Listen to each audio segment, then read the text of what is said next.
Great.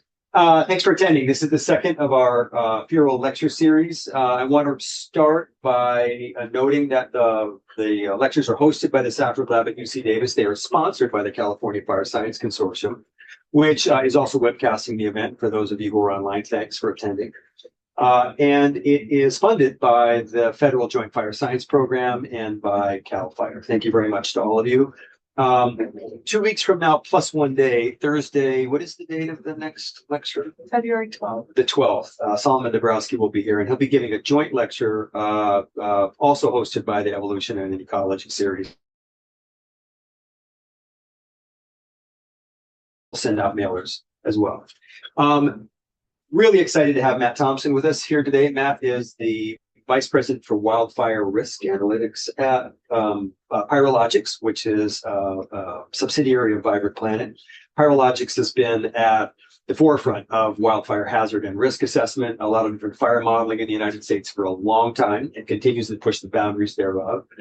Matt's been involved in all sorts of things, from some of the really fundamental work done in wildfire hazard assessment in the U.S. He does a lot of systems thinking. And he's also one of the people who operationalized the potential operational delineations, or PODS framework, for the U.S., which has sort of taken fire management by storm, as it were. And it's being applied elsewhere, and is now being applied actually thinking about prescribed fire as well. Matt worked for 14 or 15 years with the Rocky Mountain Research Station as well. And we're just really, really overjoyed to have him here. He's a big name in fire science, and we're excited to have him. Is there anything that I need to bring up about questions? Questions, obviously internally in the room, we'll have them verbally, and then you'll repeat them, okay, when you answer them? Yeah, and then Q&A questions, which I'll read out periodically. Okay, great. And those go into the Q&A, not into the chat, right? So you'll note at the bottom of your screen, you'll have a Q&A button. If you hit that, you can put in a question, and then we'll read that to Matt when he's finished. Yeah, okay. Thanks very much. Let's do it. Yep. Let me make sure I know how to change slides. Left arrow works there. You go. Okay. Yeah, so really happy to be here. Thanks for having me. The primary topic I'll cover today is what I'm calling complexity and risk in wildland urban fires, which we know all too well from the recent events, I guess almost a year and a couple of weeks to the day of California, but also in Maui and Superior, Colorado, and elsewhere. One of my themes that I'll get at today is that I would propose moving forward, we call this FFERAL. So it'd be ecology, engineers, self-interested. For myself, I'm an engineer by training, maybe economics, and just really the need, as we address all of the complexity and risk inherent in wildland urban fires, to really bring more disciplines, more perspectives, more insights to bear. The title, Navigating the Chaos, very frankly, came up on a road trip in Texas when Sachi was telling me I needed to get my title in. But I think it sort of has a couple of layers of relevance here. One is just that these events in and of themselves are very chaotic. So I think Kat Duffy, when she was here 2 weeks ago, talked about this transition from focusing on mega fires or gigafires relating to the actual scale of area burned. Now, what we're increasingly seeing is that these really chaotic fires are driven by how quickly they can move across the landscape and into communities, and what the magnitude of destruction is. And so there's a chaotic environment when these events unfold. I think if you go at least one level higher, chaos may be too strong of a word, but there's a lot of emerging science, a lot of nascent science, a lot more private sector science trying to tackle this problem. And there's a lot of proposed solutions out there, and how do we know which ones are most appropriate? And then there's also a degree of volatility in the policy environment in which we're operating. And so it's a thorny problem. And the kind of story arc that I'll go through today will, of course, not solve any of those problems. But I'll first begin by providing an overview of some work that I've been doing for the past 2.5 years on the issue of how we address and model risk in the built environment, inventorying some models, identifying some criteria for how we understand where their comparative strengths and weaknesses are. And then I'll pivot into some work that Vibrant Planet and Pyrologics are doing, funded by CAL FIRE. And then I'll kind of conclude with some directions we're hoping to take for more insight and hopefully effective risk mitigation. And like you said, I'm trying to infuse a little bit of systems thinking into this. I think ecologists are a very receptive audience to this. You're used to thinking of relationships, of interactions, of feedbacks. What I'm trying to do is bring that sort of same perspective to bear in terms of how we think about how we can understand feedbacks and relationships between bodies of science and bodies of thought, and also bringing a systems thinking perspective to how we even conceptualize risk in the built environment. And so these are three recent papers and reports that are sort of forming the basis upon which this entire talk is given. The two on the left were recently published. They were in partnership with Headwaters Economics, and it really just tried to get a lay of the land in terms of approaches to wildfire risk in the built environment. They're already outdated. This is a rapidly moving field, so fully aware that it's going to be caveated, and I'm probably already behind the curve. And then most recently, we put a paper as an opinion piece out in the proceedings of the National Academies of Science, just talking about how it's a bigger problem than just home loss and, of course, loss of life, but it creates these cascading consequences to not just insurance markets, but municipal markets, and it leads to kind of financial instability. And I think that's going to have far-reaching consequences, not just in California. So one key thing to understand is just the nature of these events. And really, we need to anchor our understanding of how we're going to approach mitigation and prevention against the types of fires that result in the largest loss. And so what we're seeing here is just an illustration of the Eden fire in terms of how many homes were lost in a single fire event. But I think more importantly is the figure on the right. And what that's showing is that about 10% of all fire events account for 90% of all structure loss. So it's highly asymmetrical. We've often learned that, fire size distributions follow power law, but destructive fires are also highly asymmetric, and it's understanding what drives loss in those extreme events. And that leads me to this idea of understanding wildfire risk in the built environment. In fire, we love our triangles. There's the fire behavior triangle. There's a fire risk triangle. We propose calling this the risk pyramid. I don't know if that's going to stick, but the idea is we often refer to risk as hazard, exposure, and vulnerability. In the built environment, these are all three inexorably interconnected.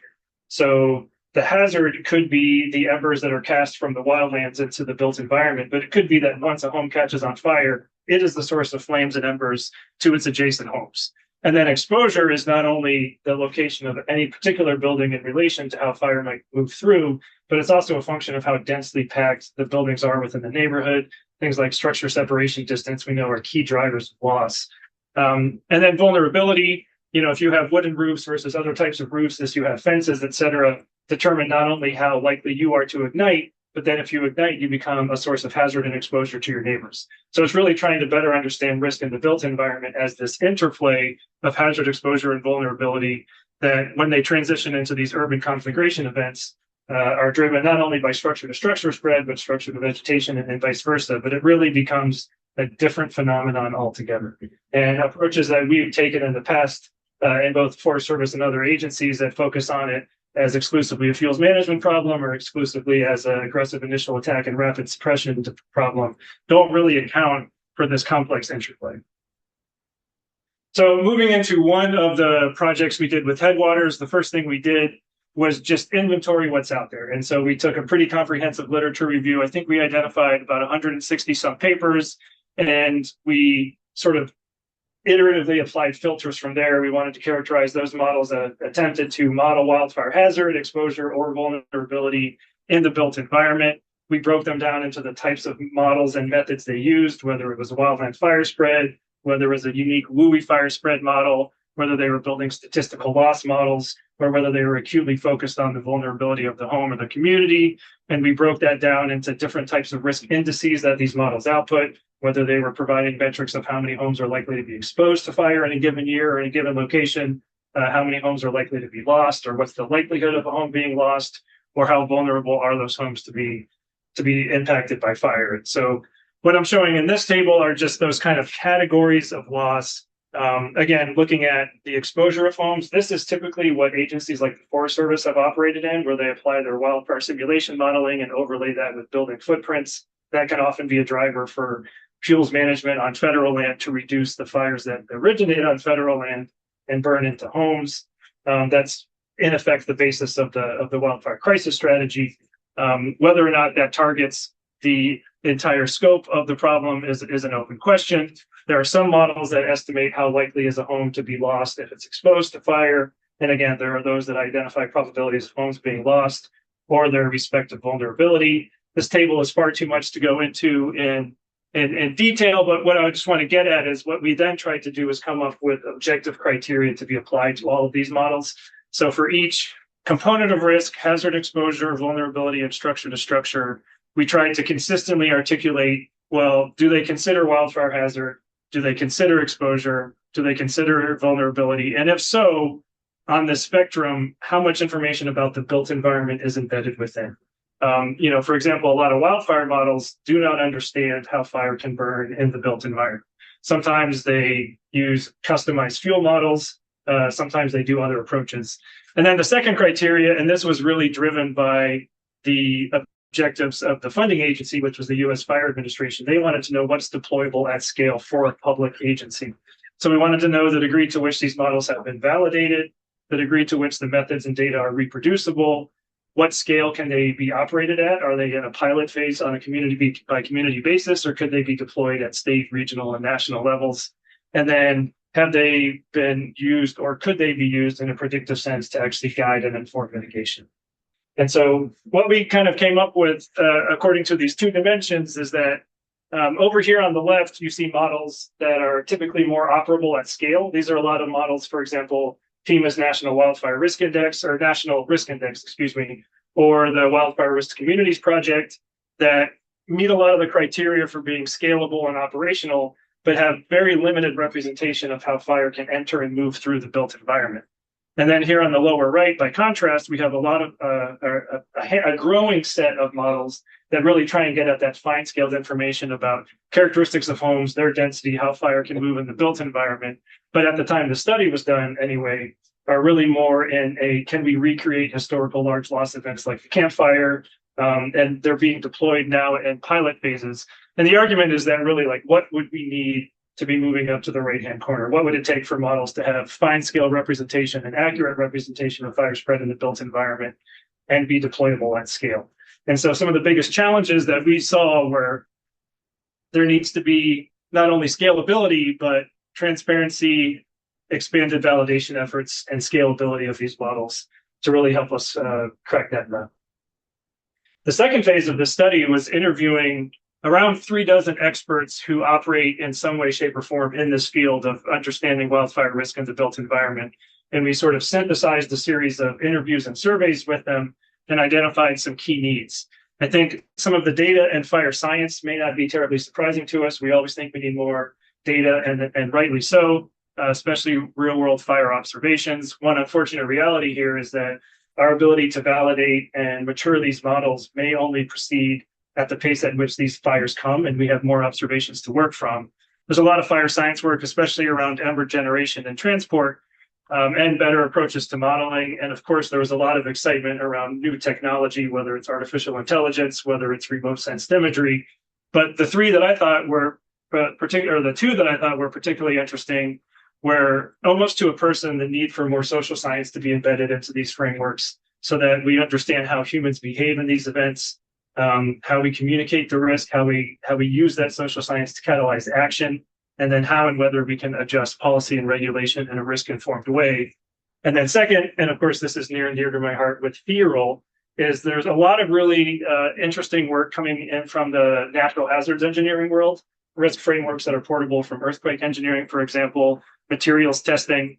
And so what I think really came out of these interviews is, yes, there's gaps in data and science and technology, but really the key challenges are arguably not technical in nature.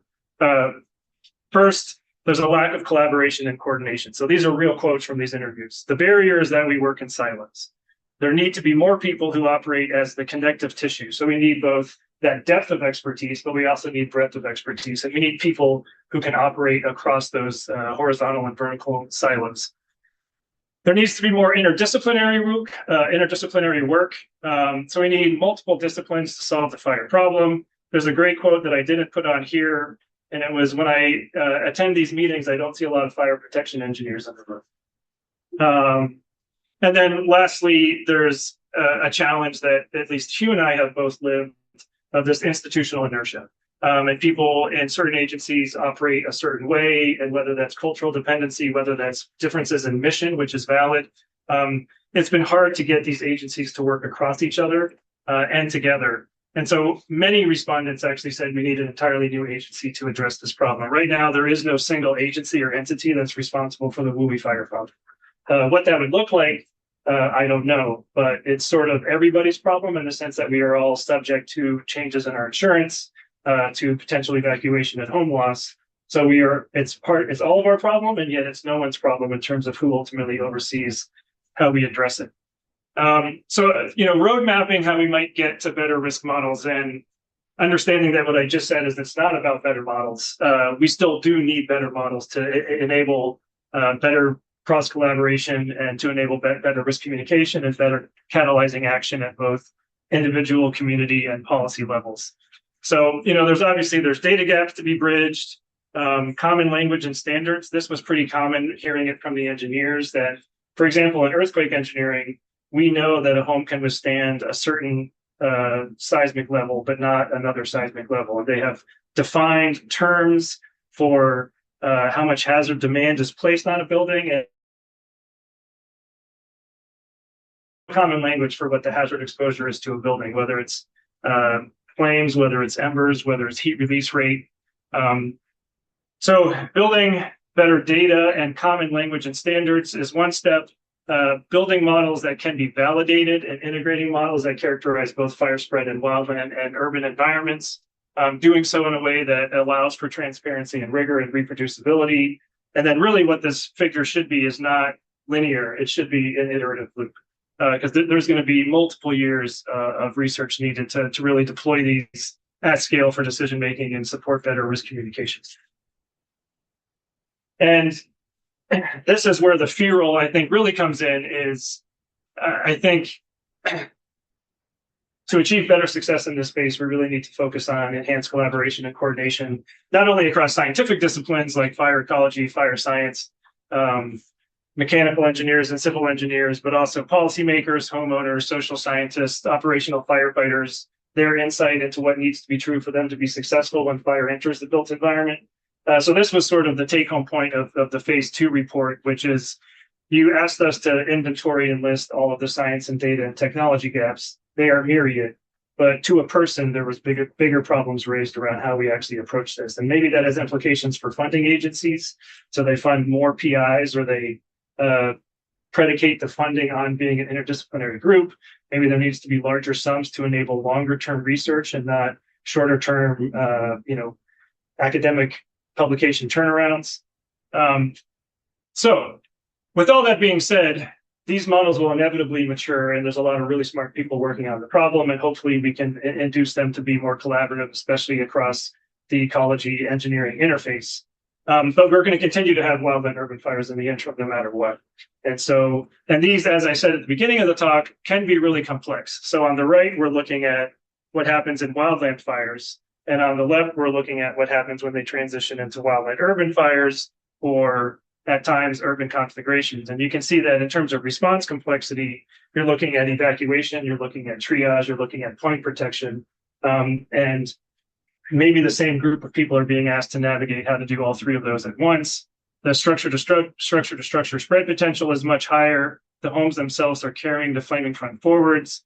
Potential damages and costs are high. This includes not only insured losses, but things like loss of life. And so because of this enhanced risk and enhanced complexity, there's really three key things that need to be true in order for us to avert loss. The first is that we need to buy more time. And obviously early detection, there's a lot of remote sensing satellite companies, and we're putting AI cameras all over the place. Rapid detection and response, this is very much tied to the first one. And I think both of these are very active in terms of new opportunities for technology to help us address it, whether it be AI and ML-driven systems enhanced by technology and remote sensing devices. And I think that's where a lot of effort and attention are right now. But I think my case would be that they're necessary but insufficient for actual reduced loss. And in order to do that, we actually need to take a step even further backwards in time, and not more time in between when we can respond to the fire that started, but building conditions for success well in advance of the ignition. And this takes me back to that risk pyramid idea, that interconnected nature of hazard exposure and vulnerability. So if we better understand risk as this systemic interconnection, and understand also that the relative contribution of things like hazard exposure and vulnerability are going to change by location and by time dimension, then we can better understand how mitigations can affect those interrelationships. One set of mitigation approaches may be very appropriate in one circumstance and less effective in others. And ultimately, it's never going to be you focus on hazard or you focus on exposure or you focus on vulnerability. It's got to be this layered system. And this is another idea of systems thinking, which is you need to build slack into these systems. You need to build redundancy. And so I think this systems view of risk will help us understand how do we stack hazard reduction, which could be fuels management in the wildlands, with reduced exposure, which in a forward-looking sense could be where we build new homes. It could also be how we consider the overlap of our defensible space for adjacent neighbors, and how do we manage for vulnerability. And the other thing to note is that who's in charge of managing each of these components of risk could be very different people. Vulnerability could be at the homeowner level, hazard could be at a state agency level. So that's another call for this enhanced collaboration. So that kind of concludes here's what I've been doing for the past 3 years portion of the presentation. And now I'm going to go into plug mode. So this is some work that Vibrant Planet has been doing in partnership with California. And the idea here is to deploy within the state responsibility area, if not beyond, an enhanced model that can help us identify at the level of the individual parcel or individual home, not only how its risk compares to its neighbors or compares to homes across the state, but what is driving that risk. So in other words, what is actionable about that risk? In some cases, if you live in a very dense neighborhood and you cannot change the fact that both of your neighbors are within your defensible space window, maybe the only lever available to be pulled is fuels management or home hardening. So it's really trying to deconstruct that. And so the idea is that the structure risk score, which is informed by California defensible space inspection data and fireside data, which is another private company that we partner with. We want to host this publicly, and the idea is that it's going to provide more awareness of how hazard exposure and vulnerability and resultant risk vary by home, by community, by county across the state, but hopefully also kind of guide insight. And so this is a work in progress. We're hoping to get a white paper with methods out soon and then deploy the final model in the coming months. But it's really comprised of those same sort of common ingredients where we're modeling the exposure from wildlands, looking at things like flame and ember exposure. We're looking at how likely that location is to be visited by fire. We're looking at how susceptible or vulnerable the home is to exposure from flames and embers. And then we're looking at characteristics of the neighborhood and community itself. Again, here we're primarily talking about structure separation, distance, density, and connectivity. So I don't think I need to belabor this. There's a really incredibly smart team of machine learning scientists and folks with fire operations and WUI mitigations backgrounds all building this. But the idea is that they're going to build a data-driven model using the California DINS data and the defensible space inspection data, pair that with wildfire hazard modeling data that Pyrologics provides, and provide these structure risk scores across the state.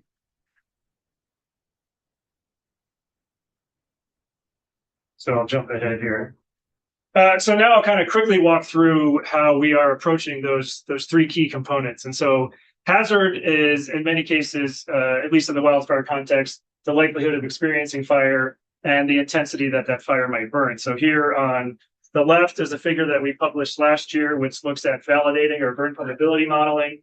So every year we predict how likely fire is to visit any location on the landscape, and we tested that against subsequent real-world fire activity. And then here on the right is some work we did in Nevada County, looking at which areas are more or less likely to be a source of embers to buildings. So it's not just that location might burn very intensely, it's the location of that it's where that is located with respect to buildings. And so this can be really useful for targeting where you want to reduce that indirect exposure of embers landing on buildings. And so As I just alluded to, we published a validation paper of our burn probability modeling. So these curves in black are the burn probabilities cumulatively of burned areas, and the areas in gray are the modeled burn probabilities of unburned areas. So across all 4 years, what we were able to show is that areas that we predicted as being far more likely to burn did in fact burn with greater regularity.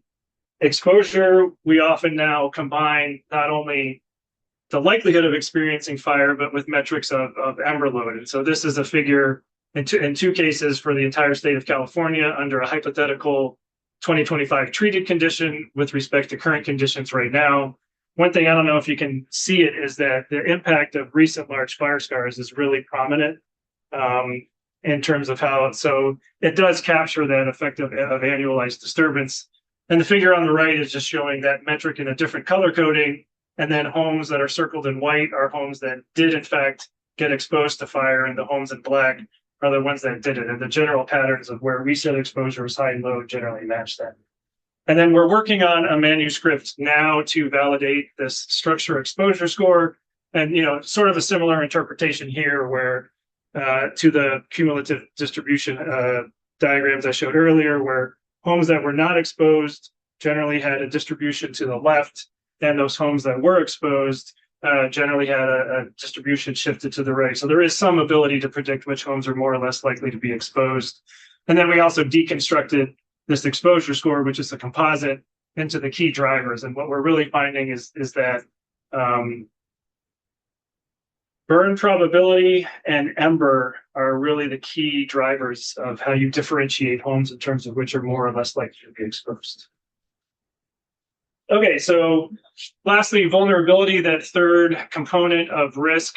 This is from a paper that Catherine Duffy, I think, talked about it in her talk. She was a co-author as well. And it sort of points to the way to characterize vulnerability or the impacts or effects of fire.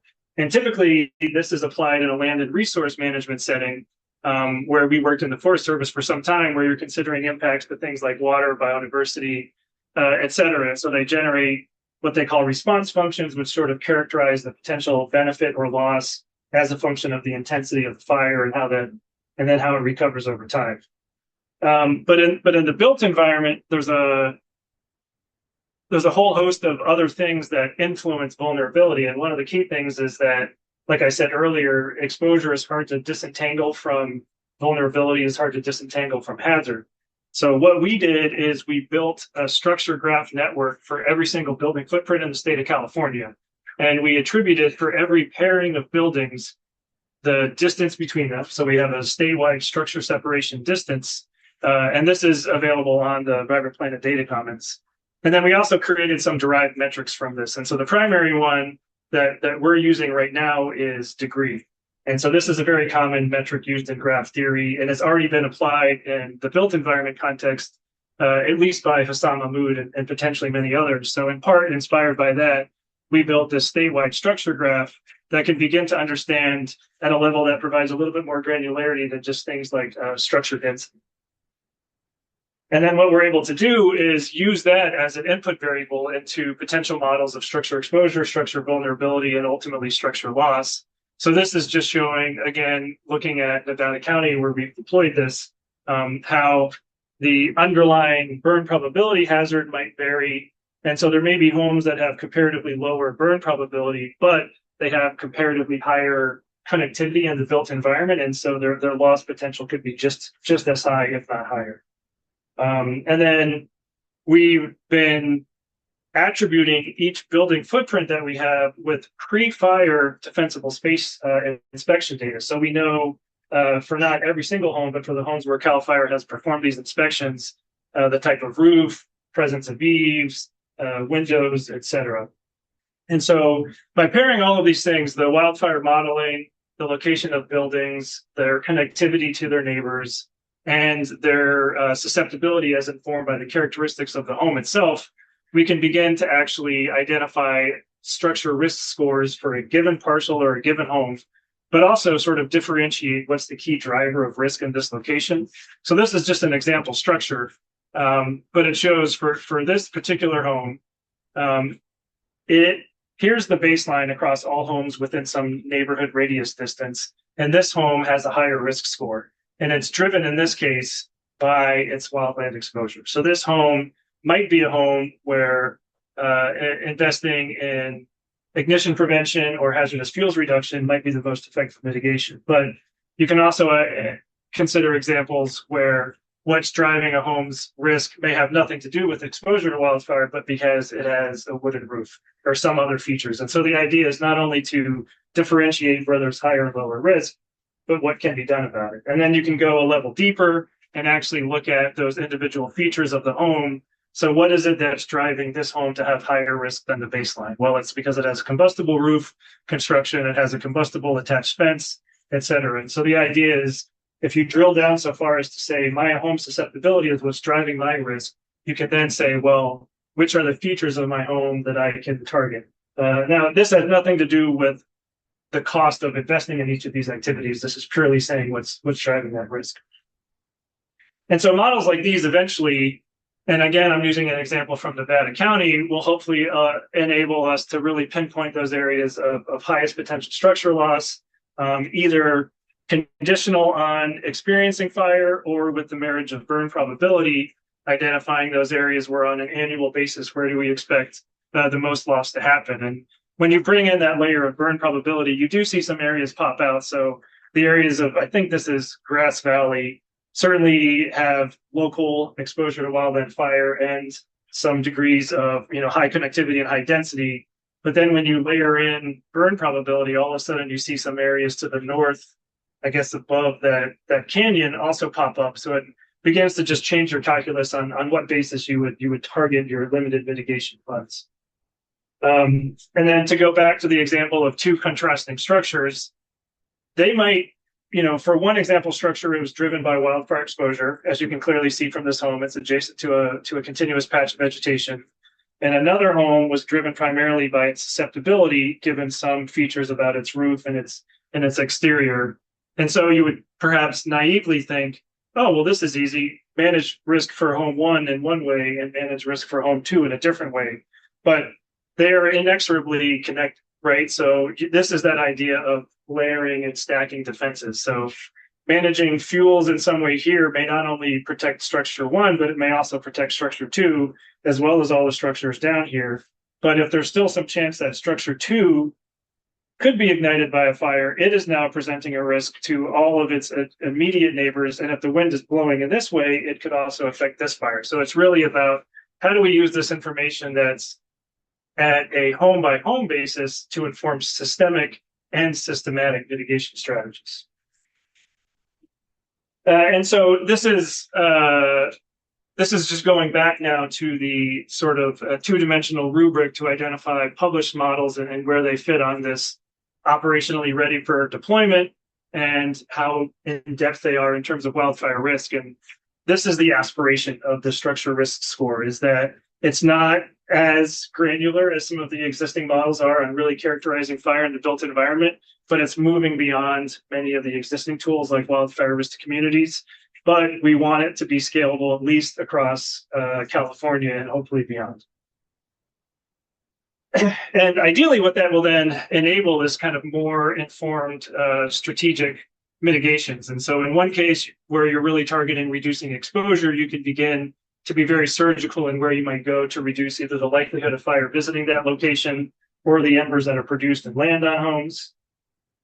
And also leveraging home inspection data, or with tools from Fireside, you could begin to be very surgical in where you go to reduce vulnerability.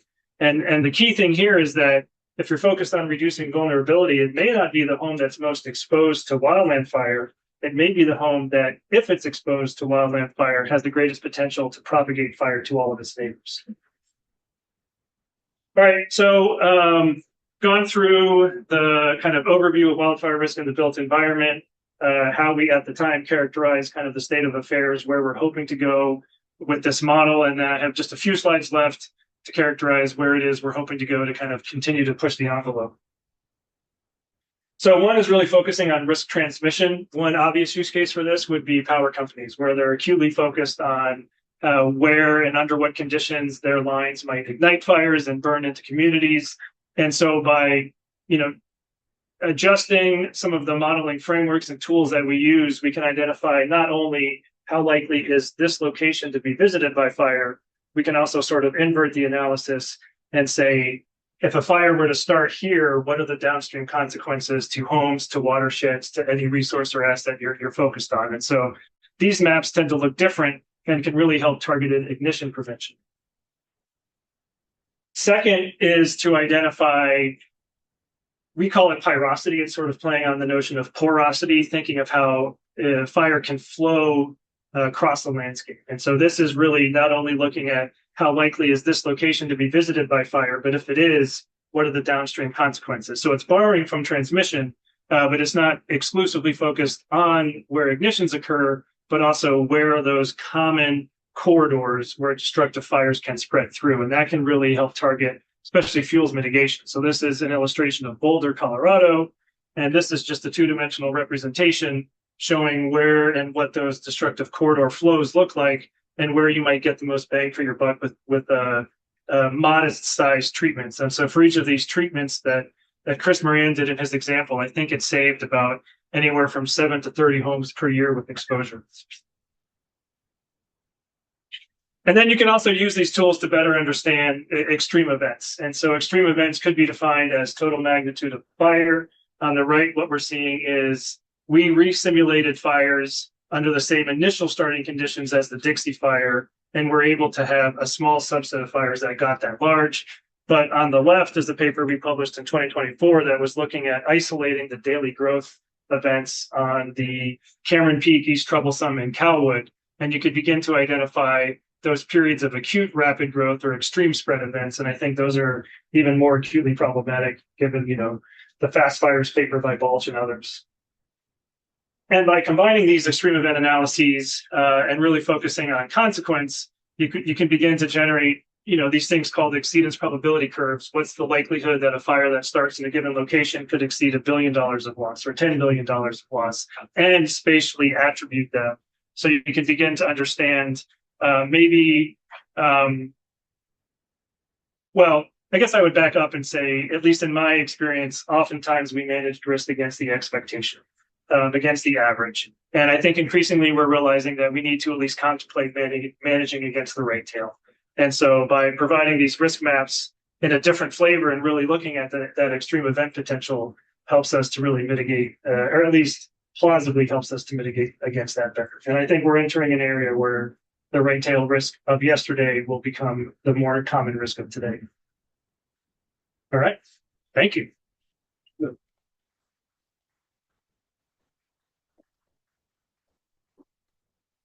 See, we've got quite a bit of stuff online, but I wanted to ask a couple of questions, if that's okay. I'm interested in, one is, what are the components of the operational readiness that you're talking about in terms of the modeling and how they can be used at scale? I'm just interested in what fits under that, in that tent of operational readiness. Yeah, let me go back to it. So the question was, what goes into operational readiness? What we came up with was, have the results been calibrated or validated? Are they reproducible in the sense of, was the data made publicly available? Were the methods well documented? I should also say in advance of this that there's a lot of, we tried to get even gray literature and white literature in addition to peer-reviewed papers, but there's also a lot of stuff out there that's entirely proprietary. And so they may be the cat's meow, but we didn't include them for reasons. Operable scale was sort of where they have proven the scale at which their paper said they did. So in many cases, this was, we recreated the Tufts fire, or we recreated the Camp Fire, and maybe pointed to future application, but was not yet demonstrated.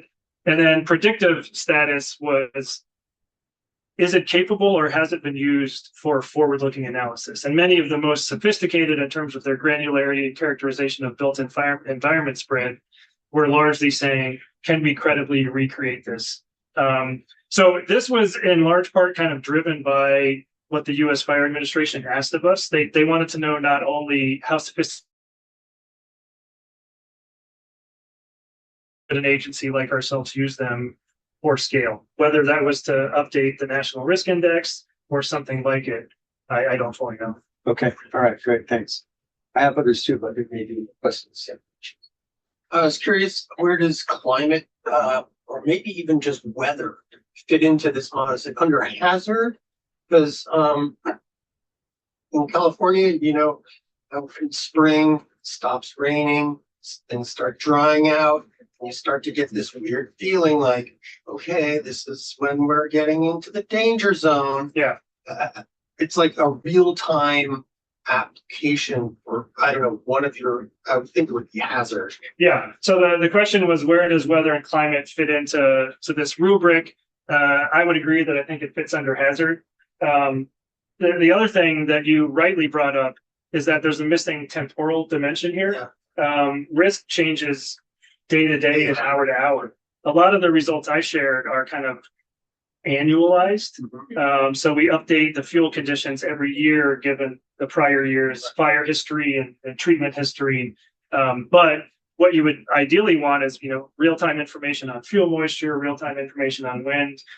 The way we kind of capture that whole spectrum is we do ensemble simulations with thousands of potential realizations, including variable weather. But that doesn't necessarily. And so what you can do is you can say tomorrow is going to look like this. I have a pre-existing set of simulations that match that weather. And so you can do it dynamically in that sense. But to your point around climate, I've heard that some of the most recent Southern California fires were driven by, I think they call it whiplash, where there was a period of heavy precipitation, a lot of grass grew, and then it was incredibly dry. And that phenomenon, at least in the modeling we do, is not very well represented. And so and that kind of gets into those gaps of, wouldn't we like more, not only spatial resolution, but more temporal cadence updates on all of these, and they can be dynamically updated. But I think the answer is, as we view it, kind of weather and climate are key drivers of hazard, in addition to things like patterns of ignition, whether human caused or lightning, in addition to characteristics of fuels. There's another hand up back there. Jim, did you have a question? Well, I have another one that I'd like to ask. And I just was interested in, this is almost like a sociological question, I think, but particularly the last 3 or 4 slides you showed. I think ideally this is the kind of information that gets fed to communities, to planning commissions, things like that. How do you see that? Like, I just think about the barriers of releasing this kind of information to, like, the city of Boulder, like basically telling them where, you really shouldn't be building homes there. Like, how does this find its way, sociologically speaking, from your standpoint, into planning? Well, first, an anecdote. We did a study, over a decade ago in Colorado, looking at where the most problematic ignitions could originate. And there were people at the time who told us that should be considered sensitive information because it could get in the hands of bad actors. So that's a backdrop that I'm not going to rabbit hole into.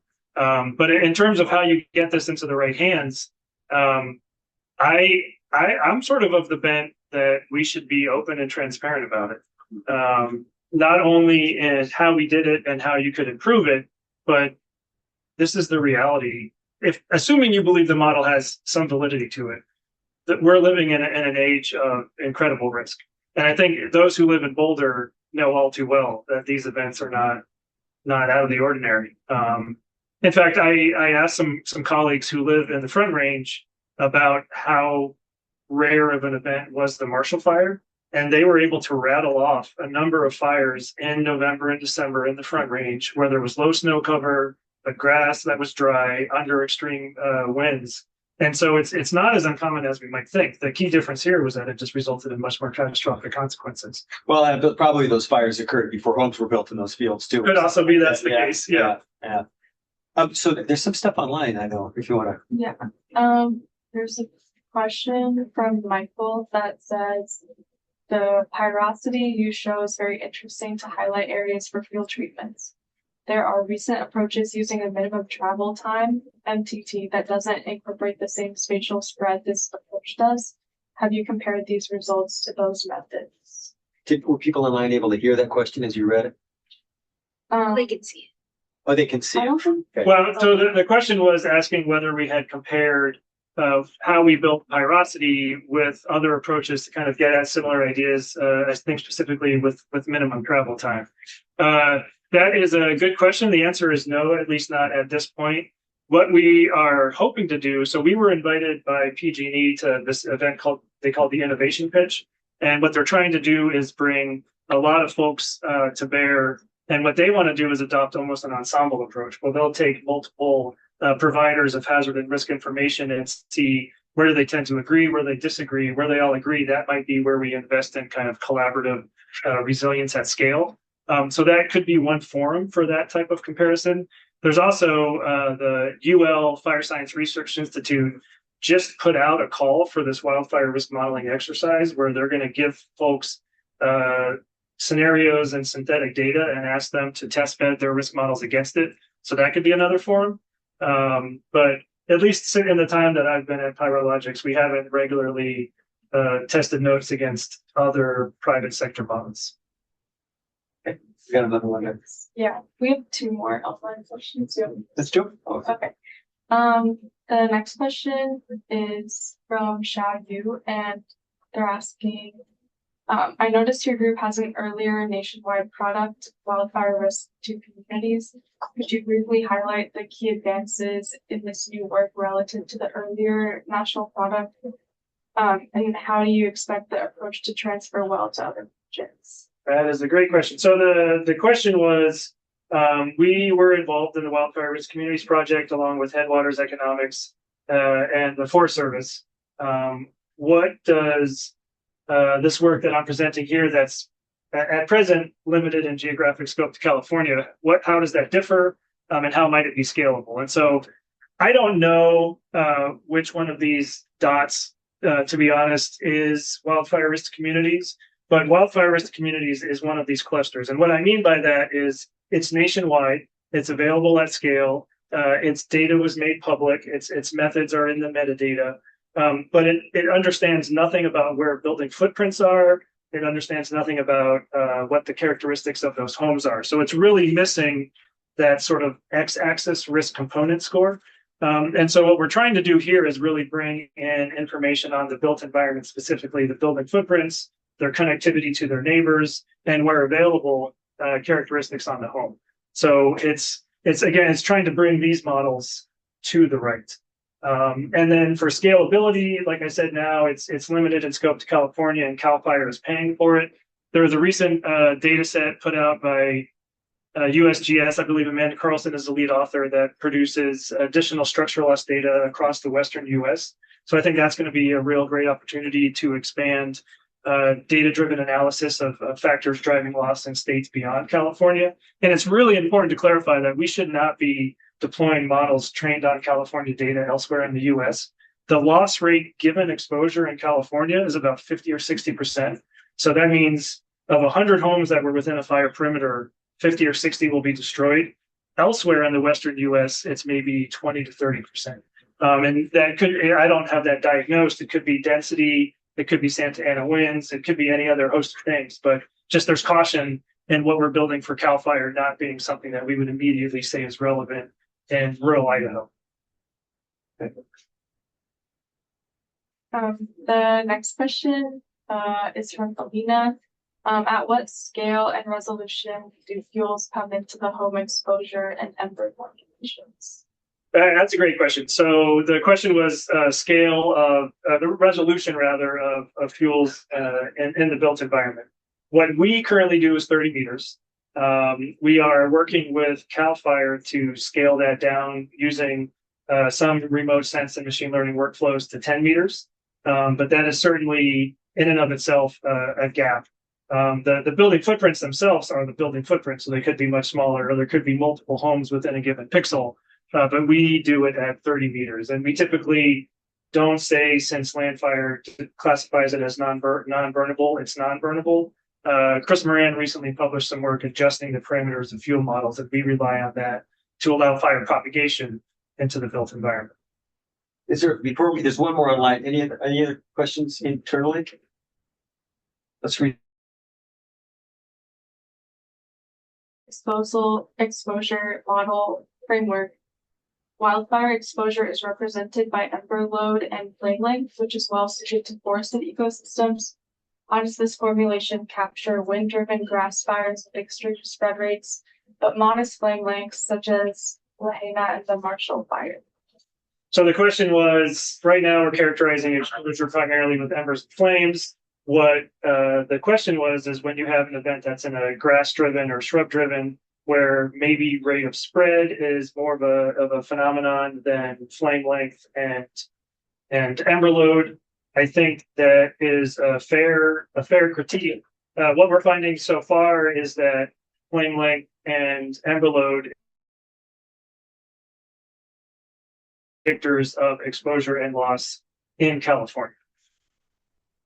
So again, going to the point that whatever we're building here should not be and is not immediately portable elsewhere, whether it be Lahaina or some other place. Okay. Well, great. Well, thank you very much. That was really awesome. Okay, cool. Thanks for coming, you guys.